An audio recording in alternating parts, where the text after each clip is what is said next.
जो बड़ी बेटी थी आकुति, उनका विवाह रुचि प्रजापति के साथ हुआ और उनसे भगवान यज्ञ नारायण का जन्म हुआ। और यज्ञ नारायण का विवाह किससे हुआ? देवी दक्षिणा से। इसीलिए कहा जाता है कि किसी पूजन पाठ यज्ञ में यदि दक्षिणा नहीं चढ़ाते हैं तो पूजन अधूरा माना जाता है। जरूरी नहीं कि हाँ 100, 500, 1000, लेकिन दक्षिणा होना चाहिए जरूर, कुछ भी हो। बोलिए यज्ञ नारायण भगवान की जय। तीसरी बेटी जो है प्रसूति, उनकी कोई संतान नहीं हुई। परीक्षित ने पूछ लिया सरकार उनके संतान क्यों नहीं हुई? बोले वो अपने पिता के यज्ञ में दक्ष से उनका विवाह हुआ और दक्ष से जब इनकी जन्म हुआ देवी सती का, इनका वंश आगे नहीं चला था। सती का विवाह भगवान शिव से हुआ और पिता के द्वारा भगवान शिव का अपमान करने के कारण वो दक्ष के यज्ञ में जल गए। परीक्षित जी ने पूछ लिया सरकार दक्ष ने भगवान शिव का अपमान क्यों किया? क्योंकि वो तो भोले भाले हैं। भगवान शिव किसी से मतलब रखते हैं क्या? चाहे संत हो, चाहे राक्षस हो, चाहे देवता हो, चाहे दानव हो, चाहे मानव हो, सबके लिए समान रहते हैं। किसी में कोई भेदभाव नहीं। विष्णु भगवान को देखोगे तो कदाचित ये भेदभाव करते नजर आएंगे, लेकिन भगवान शिव के पास कोई भेदभाव नहीं है। तो परीक्षित जी कहते हैं महाराज दक्ष को भगवान शिव से जलन क्यों हुई? और भगवान शिव तो उसके दामाद भी थे। तो श्री सुखदेव जी महाराज बताते हैं कि जब ब्रह्मा ने दक्ष को प्रजापति घोषित किया तो एक स्वागत समारोह का आयोजन किया गया। स्वागत समारोह में सभी देवता आए, ब्रह्मा, विष्णु और महेश भी आए। देखो जब स्वागत समारोह किया जाता है, आप लोग सब लोग जाते ही होंगे, तो सबसे पहले एक जो होता है क्या बोलते हैं उसको, जो माइक से अनाउंस करता है फला व्यक्ति आने वाला है, ये आएंगे वो आएंगे, तो अनाउंस करता, सबको बताता है।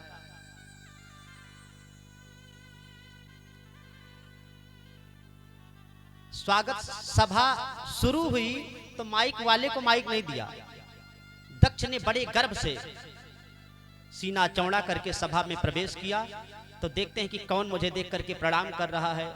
देखो कई लोग जो शरीर में ही स्थिर होते हैं उनको शरीर के ही प्रभाव बना रहता है कि हाँ हमें कौन प्रणाम करता है, कौन हमसे डरता है, कौन हमारा सम्मान करता है, किसने हमारा सम्मान नहीं किया। तो पूरी सभा में दृष्टिपात किया तो सारे लोग दक्ष के चरणों में नतमस्तक थे, सबने प्रणाम किया। नहीं खड़े हुए तो 3 लोग, ब्रह्मा, विष्णु, महेश। ब्रह्मा जी की तरफ दृष्टि गई, ओहो पिताजी हैं, कोई बात नहीं, बैठे। दूसरी दृष्टि भगवान विष्णु के ऊपर डाला तो भगवान विष्णु भी बैठे थे, कोई बात नहीं, दादाजी हैं, क्योंकि विष्णु भगवान ब्रह्मा के भी पिता माने जाते हैं। और जब भगवान शिव के ऊपर दृष्टि गई ना तो क्रोधित हो गया। और संबोधन में सबसे पहले संबोधित ये करना शुरू किया कि देखो सभी देवता सावधान होकर के सुनो कि किसी सभ्य सभा में असभ्य पुरुष का आना निषेध है। कोई भी असभ्य पुरुष नहीं आना चाहिए। अब सब एक दूसरे को देखने लगे कि भैया ये असभ्य किसे कह रहा है। एक दूसरे का मुंह देखने लगे तो दक्ष ने तुरंत कह दिया, अरे तुम लोगों को नहीं दिख रहा है ये शंकर शिष्टाचार तो इसको बिल्कुल आता ही नहीं, हमेशा भूत प्रेतों के साथ में बैठा रहता है, तो समाज की बातें इसको आएंगी कहां से। शंकर जी को खूब गालियां सुनाई, लेकिन भगवान भोले तो भोले हैं, क्योंकि भक्त उनको भोले कहते हैं। तो भगवान ने अपने भोले नाम को सार्थक किया। भगवान शिव कुछ भी नहीं बोले, लेकिन दक्ष, देखो कई बार होता है कि जब अच्छे व्यक्ति किसी बुरी कार्य का प्रतिकार ना करें, विरोध ना करें, तो बुरे व्यक्तियों का मन और बढ़ जाता है। तो इसलिए समय रहते बुराई पर अंकुश लगाना भी जरूरी होता है। जब भगवान शिव कुछ नहीं बोले तो दक्ष ने श्राप दे दिया कि आज से भगवान शिव को किसी भी यज्ञ में भाग नहीं दिया जाएगा। और जब दक्ष ने श्राप दिया तो नंदीश्वर खड़े हो गए। भगवान शिव के परम प्रिय भक्त हैं बोले हमारे सरकार नहीं बोल रहे हैं इसका मतलब ये थोड़ी ना कि तुम अपने पद की गरिमा का अतिक्रमण करोगे, नाजायज फायदा उठाओगे। मैं देख रहा हूं कि जब से तुम आए हो बकरे की तरह चिल्लाते जा रहे हो। मैं भी श्राप देता हूं कि तुम बकरा बन जाओ, तुम्हारा मुंह बकरे का हो जाए। भृगु जी थे यज्ञाधीश। भृगु जी ने कहा कि ससुर दामाद के बीच में तुम्हें खड़े होने की क्या जरूरत थी। उनका आपसी विवाद था, वो सुलझा लेते, लेकिन तुम बीच में आए हो तो मैं भी बीच में आऊंगा। और उन्होंने उन्हें नंदीश्वर को श्राप दे दिया कि मैं श्राप देता हूं कि भगवान शिव के जितने भी भक्त हैं सब पाखंडी हो जाएं। नंदीश्वर ने पुनः श्राप दिया कि जो तुम्हारे जैसे चाटुकार ब्राह्मण हैं वो भिखमंगा हो जाएं। प्रेम से बोलिए राधे राधे। भगवान शिव ने देखा कि स्वागत समारोह ये तो श्राप समारोह में परिणित हो गई, बदल गई, तो मुझे यहाँ से चलना चाहिए क्योंकि सारी गलती मेरी वजह से ही हो रही है। भगवान शिव अपने गणों को बटोर करके कैलाश पर्वत पर चले गए। काफी समय बीता, दक्ष के मन की अग्नि अभी शांत नहीं हुई, अपमान की ज्वाला अभी शांत नहीं हुई। इसलिए कहते हैं कि सम्मान करो तो भूल जाओ कि हमने किसका सम्मान किया, लेकिन यदि अपमान करो तो बहुत सोच समझ करके करना चाहिए, क्योंकि अपमान का बदला वैसे कोई होता है जो वापस नहीं करता। नहीं तो सब लोग कोशिश करते हैं कि भैया हमारा अपमान किया, हम भी बिना किए नहीं मानेंगे, है कि नहीं। अब होते हैं कुछ लोग होते हैं, भागवत होते हैं, भक्त होते हैं, उनको नहीं मतलब है कि हाँ चलो जैसे संत होते तो संत को मान सम्मान अपमान से कोई फर्क नहीं पड़ता। दक्ष ने एक बहुत बड़ा यज्ञ का आयोजन किया। हरिद्वार के कनखल में सभी देवताओं को निमंत्रण भेजा, लेकिन भगवान भोलेनाथ को नहीं भेजा। देखो जब हम लोग शिव जी को जल चढ़ाने जाते हैं ना, तो बताया जाता है, पंडित जी लोग बताते हैं कि हाँ नाली का कभी उल्लंघन नहीं करना चाहिए। तो उसी प्रकार से जिस प्रकार से नाली का उल्लंघन नहीं करना चाहिए, इसी प्रकार से कैलाश पर्वत का भी उल्लंघन नहीं करना चाहिए। लेकिन आज देवता लोग चिढ़ाने के चक्कर में भगवान शिव, क्योंकि उनको मालूम है कि भगवान शिव के यहाँ न्योता नहीं आया है, तो उनको चिढ़ाने के लिए अपने विमान को कैलाश पर्वत के ऊपर से लेकर गुजर रहे हैं। जब दो प्रेमियों में कोई खटपट हो जाती है ना, तो बीच वाले लोग मजा ज्यादा लेते हैं। प्रेम से बोलिए राधे राधे। तो देवता लोग ऊपर से जा रहे हैं, उनकी जो स्त्रियां हैं, पत्नियां हैं, पार्वती जी को इशारा करे, बहन अरे अभी तुम तैयार नहीं हुई। पार्वती जी ने इशारा से पूछ लिया कहाँ। बोले अरे तुम्हारे पिता के यहाँ इतना बड़ा यज्ञ है, तुम्हें मालूम नहीं। बोले हाँ हाँ मालूम है, अपने घर की बात थी। अरे भाई हम कह देंगे पिताजी ने हमें नहीं बुलाया तो बेइज्जती हो जाएगी। बोले हाँ हाँ न्योता आया था, अभी आ रहे हैं, चलो आप लोग पहुंचो बहन, हम भी आ रहे हैं।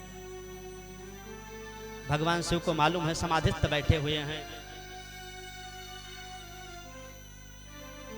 पार्वती जी जाकर के भगवान शिव का पैर दबाने लगी।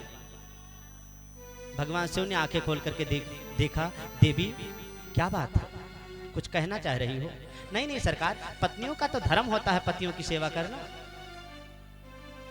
नहीं देवी आज तो कुछ ज्यादा ही सेवा हो रही है, प्रेम से बोलिए। पार्वती जी ने कहा सरकार आपको नहीं मालूम है, आपके ससुर के यहाँ यज्ञ है, प्रजापति ससुरस्य साम्रतम। यहाँ पर देखो महिलाओं को देखो, अक्सर जब मायके की बात आती है तो अपना करती हैं। हमारे मायके में ये है, हमारा भैया ऐसा है, कहती है कि नहीं, अपना नाम ज्यादा लेते हैं। लेकिन पार्वती सती जी ने यहाँ पर अपना नहीं कहा, प्रजापति ते ससुर, आपके ससुर प्रजापति दक्ष के यहाँ एक बहुत बड़ा यज्ञ का आयोजन है, आपको नहीं मालूम। बोले देवी मालूम है। तो फिर चलते क्यों नहीं। बोले कोई चिट्ठी पत्री आई थी क्या। बोले सरकार भेजा तो जरूर होगा, हो सकता है फोन मिलाया हो तो नॉट रीचेबल चला गया हो, नहीं मिला हो, या चिट्ठी भेजी हो तो डाक गड़बड़ा गई हो। कई बार होता है ना कि चिट्ठी पत्री भेजो नहीं आती है। सरकार भेजा तो जरूर होगा। बोले देखो देखो भगवान शिव जिस बात को आज तक गुप्त रखे थे वो बात आज बता रहे हैं। देवी यद्यपि पिता, गुरु, मित्र और प्रभु, इनके यहाँ बिना बुलाए चले जाओ कोई भी संदेह नहीं है।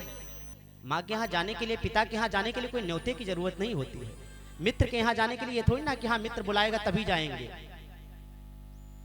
जतपि मात, गुरु, निज प्रभु गेहा, जाइए बिन बोले संदेह न संदेह। बिना संदेह कि आप उनके यहाँ जा सकते हो, लेकिन तदपि यदि वहां पर तुम्हारे जाने से कोई नाराज होता है, प्रसन्न नहीं होता है, तो वहां जाने से कभी कल्याण नहीं होता। पार्वती जी ने कहा सरकार मैं उनकी प्रिय पुत्री हूं, मेरे जाने से वो नाराज भला क्यों होंगे। और देखो ऐसे आयोजनों पर ही सभी से मुलाकात होती है। हमारी 16 बहनें हैं, सभी आई होंगी। वैसे तो सबके यहाँ जा नहीं पाते हैं, इसी बहाने जाएंगे, मुलाकात हो जाएगी, जीजा जी आए होंगे, बहनें आई होंगी। भगवान शिव ने जो बात गुप्त रखी थी आज बता रहे देवी, मैं भी चाहता था कि हम भी चलें, लेकिन हमारे बैर के कारण तुम्हारे पिता ने तुम्हें भी भुला दिया है, तुम्हें भी नहीं बुलाया। और उस अपमान की बात को देवी पार्वती से बताया। पार्वती जी ने कहा सरकार देखो आप जाओ या न जाओ, मुझे जाने की आज्ञा दो और मैं जाकर के अपने पिताजी को समझाऊंगी, आपसे क्षमा मांगेंगे, आपको लेकर चलेंगे। भगवान शिव ने आदेश नहीं दिया। पार्वती जी ने कहा तो सरकार जाऊं। भगवान ने आंखें बंद कर ली, पुनः पैर दबाने लगी। भगवान आंखें खोलकर तो सरकार जाऊं। भगवान फिर आंख बंद कर लेते, देख लेते हैं जा रही हैं कि नहीं। तो पार्वती जी जब भोले बाबा की याद आती है तो लौट आती हैं, जब पिता की याद आती है तो चली जाती हैं। देखो महिलाओं के जीवन में बड़ी दुविधा होती है। पिता की याद आती है तो पिता की तरफ बढ़ती हैं, भोले बाबा की याद आती है तो लौट आती हैं। लास्ट में डिसीजन लिया थोड़ी देर के लिए तो जाना ही चाहिए, जा करके देख करके तो आती। मैया पार्वती जब जाने लगी, भोले बाबा ने आंखें खोल करके देखी कि अब लगता है पार्वती जी नहीं लौटेंगी। तुरंत नंदी आदि गणों को भेजा, पार्वती जी को ससम्मान उनके पिता के यहाँ लेकर के जाओ। भगवान शिव के गढ़ रास्ते में मैया से मिले। मैया आप अकेली जा रही हैं? अरे आपने मायके मुझे नहीं ले चलेंगे क्या? बोले चलो, जिनको जिनको चलना सब लोग साथ हो जाओ। भगवान शिव के नंदी आदि गढ़ मैया पार्वती के साथ हो गए हैं और सीधा कहां पहुंच गए? दक्ष के यहाँ। लेकिन दक्ष के यहाँ जब पहुंचे तो क्या हुआ? सादर भले ही मिली एक माता, सादर भले ही मिली एक माता, सादर भले ही मिली एक माता। भगनी मिले बहुत मुस्काता, भगनी मिले बहुत मुस्काता। सादर भले ही मिली एक माता, सादर भले ही मिली एक माता। भगनी मिले बहुत मुस्काता, ओ भगनी मिले बहुत मुस्काता।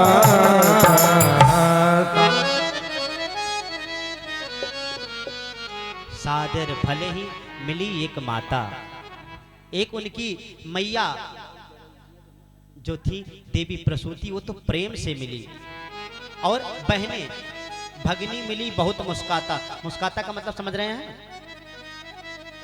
मुस्कुराने का मतलब नहीं कि हाव भाव से मुस्कुराती हुई मिली बहन तुमने बड़ा अच्छा किया, मजाक की दृष्टि से मिली। अरे बहन हमने सुना कि पिताजी ने तुम्हें न्योता नहीं दिया तो मुझे बड़ा बुरा लगा, लेकिन बहन तुम बिना बुलाए चली आई, बहुत अच्छा किया। मतलब मजाक उड़ा रहे कि तुम बिना बुलाए आई हो, क्या जरूरत है बताने की। लेकिन बता रही हैं कि बहन मुझे पता लगा पिताजी ने तुम्हें न्योता नहीं दिया तो हमें बुरा लगा, लेकिन पिताजी के सामने हम कह भी क्या सकते हैं। लेकिन तुम आ गई, बड़ा अच्छा किया। अरे इसी बहाने तो मुलाकात होती है। पार्वती जी ने देखा, सबको अनदेखा किया। क्यों? अरे माँ से ही मायका होता है, तो माँ ने तो मेरा सम्मान किया। माँ से मिली है और तुरंत पिताजी से मिलने के लिए यज्ञ स्थल में गई हैं। लेकिन यज्ञ स्थल में जो गई हैं तो चारों तरफ दृष्टिपात कर रही हैं, देख रही हैं। लेकिन जो माँ पार्वती आदि शक्ति हैं, जगदम्बा हैं, जो कभी आती थी समस्त देवता नतमस्तक हो जाते थे, उनके चरणों में अपने सर को झुका देते थे। आज दक्ष के डर से किसी ने प्रणाम तक नहीं किया। दक्ष त्रास काहू न सन्मानी। पिता भवन जब गई भवानी, दक्ष त्रास काहू न सन्मानी। किसी ने भी मैया सती का सम्मान नहीं किया। दक्ष ने देखा तो दक्ष ने तो मोह ही फेर लिया। यज्ञ स्थल को देख रही हैं, भगवान शिव का जब भाग कतहु न दीख शंभु कर भागा। जब भगवान शिव का भाग कहीं नहीं दिखा तो यज्ञ स्थल पर ही खड़े होकर के अपने पिताजी को ललकारने लगी। अरे जो भगवान शिव अकारण करुणा वरुणालय हैं, किसी से कोई द्रोह नहीं रखते, किसी से कोई क्षोभ नहीं रखते, उनका अपमान करके तुम क्या यज्ञ को सफल मानते हो? यज्ञ तुम्हारा सफल होगा?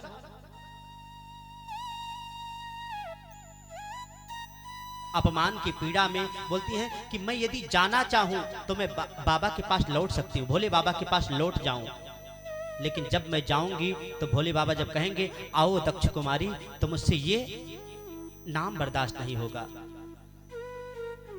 अब हमारे नाम के साथ आपका नाम जुड़े, मुझे बिल्कुल भी बर्दाश्त नहीं है। इस प्रकार अपने पिता दक्ष को डांटती हुई अपने शरीर से योगाग्नि को उत्पन्न कर लिया और जल गए। भगवान विष्णु के चरणों का ध्यान किया। सती मरत हर्षन बर मांगा, जन्म जन्म शिव पद अनुरागा। भगवान शिव के चरणों में हमारी हमेशा सतत प्रीति बनी रहे। देखो, पूजा किसी की भी करो, लेकिन ये नहीं कि हम पूजा करते हैं इनकी, फिर उनसे मांगते भगवान तुम बेटा दे दो, भगवान तुम मुझे धन दे दो, भगवान तुम मेरा घर का जो पारिवारिक संबंध है बढ़िया कर दो। जिसके ऊपर भी आपकी श्रद्धा है उसके ऊपर अटूट श्रद्धा होनी चाहिए।